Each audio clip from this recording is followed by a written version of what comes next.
are talking about the British horror comedy Fanged Up. This one is directed by Christian James, who has directed horror comedy before in the zombie movie Stalled, which I have actually reviewed for this channel.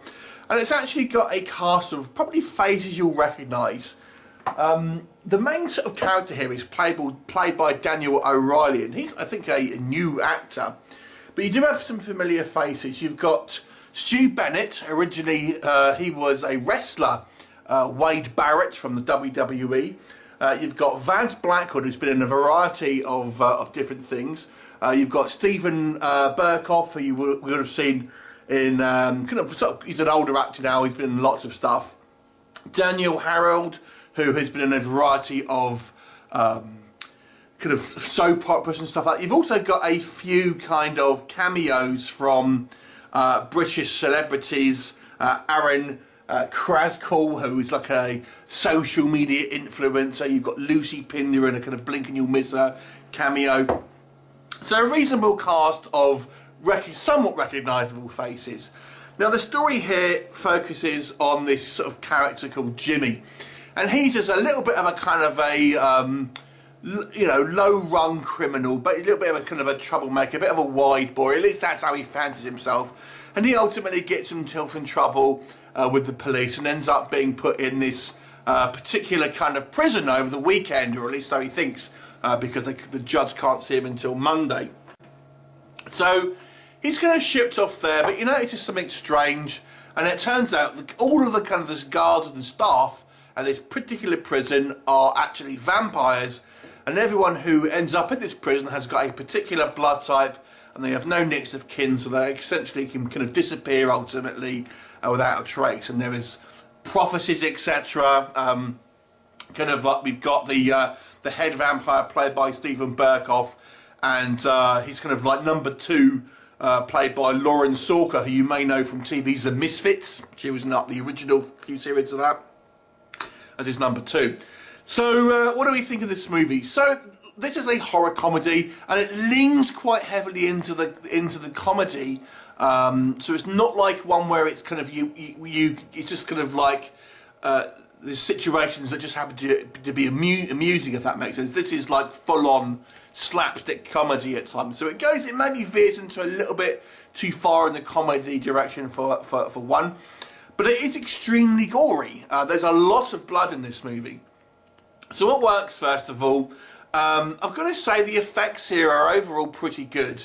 Like I said, there's a lot of fake blood. There's some pretty decent shots here of people getting kind of absolutely savaged with blood kind of gushing out everywhere. There are a little bit of kind of CGI blood, which I didn't think was necessary, because they seem to have quite enough of the corn syrup and such. But nonetheless, there's lots of kind of blood and bits of bodies flying everywhere. And the vampire makeup effects are, for the most part, pretty good. There are a couple of instances where it looks a little silly on certain characters, but I've got to say, for the most part, the vampire effects were fairly good. This is, like I said, it veers very much on the comedy side. There's one or two scenes here that do have a little bit of a kind of an ominous feel. There's a section when they're kind of having to sort of traverse. We have a small group of survivors, and they're having to kind of traverse through this kind of this prison, and it's in the dark, and they're just kind of looking around with the torches. It does get a little, there are some spooky elements there. The jokes are a mixed bag. Our main character, Jimmy, I've got to say he starts out to be quite unlikable. Part of that is by design, I think, but I think they maybe lent to a little bit too heavily into that. But his kind of sheer stupidity and lack of intelligence does make him say some quite funny lines. I particularly like a line where he got Frankenstein and Einstein mixed up. I thought that was quite funny. There's a few other kind of instances like that where some of the lines are genuinely kind of funny. I also thought Stu Bennett actually has quite good comic timing, and he's playing this kind of like this Russian prisoner. I thought in the end he was going to turn out not to be Russian, but apparently he was. I actually thought he has some quite kind of funny comic timing here with the Jimmy character. So I actually quite liked his character, and I liked his chemistry with our main character Jimmy as well. I thought that was actually quite fun. The movie's also very fast-paced. It doesn't kind of like hang around with kind of you know, without kind of getting onto the next scene after too long a time. It kind of gets on at a fair old pace. And once the vampires start attacking, it's pretty much full on from there. What doesn't work for me, so it kind of like a tale of two halves. So like I've said, some of the comedy worked, some of it didn't. You know, I think the Jimmy character is just a little bit too stupid at times. Some of the stuff he says is funny, but it's just eye-rolling a little bit as well at times. You just think, you know, you can't kind of root behind someone this stupid. And then I didn't like the decision to have the doctor, who is this kind of beautiful blonde doctor who has just started working here, just so happens to be his ex-girlfriend. That was a little bit, I don't know, just a little bit silly. There are a kind of few silly decisions in regards to some plot points and stuff like that. I didn't really kind of think was particularly kind of well thought out, shall we say, without kind of giving away spoilers and having to sort of spoil any jokes. I mean, I just think sometimes it could have been a little bit more. It could have let in a bit more into the horror, a little bit, had a little bit more kind of like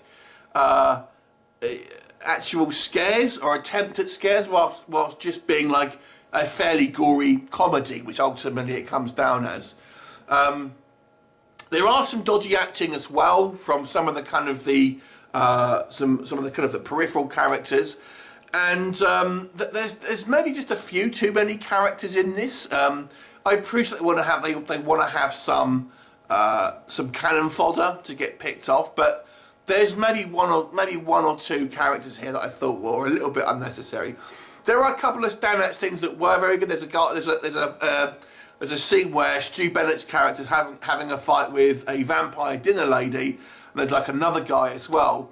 And there's a scene where Stu Bennett shoots her through the stomach with a shotgun, and she ends up having a big hole through her. And the other guy tries to jump through the hole and gets wedged. So you've got this guy kind of getting wedged in this hole, this kind of like this big dinner lady. That was quite a fun scene, I've got to say.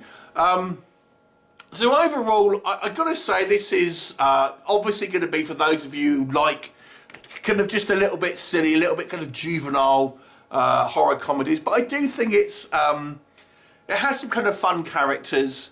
It's not quite as sharp as I think it could have been. Some dodgy acting here and there, but you know, good set design, everything like that. It looks like it was probably filmed in a real prison, or at least partially. I'll give it a 6 out of 10. I think it's actually a reasonable kind of like horror comedy. It's not up there with things like Shaun of the Dead or The Snarling, if you ask me. But it's probably along the sort of same lines as Vampire Strippers, that sort of thing. You know, Werewolf Strippers, whatever it was called. That kind of like okay-ish kind of horror comedy. So 6 out of 10 for me. Have you seen it? What did you think of it? Leave me a comment and I'll look forward to seeing you next time. Bye for now.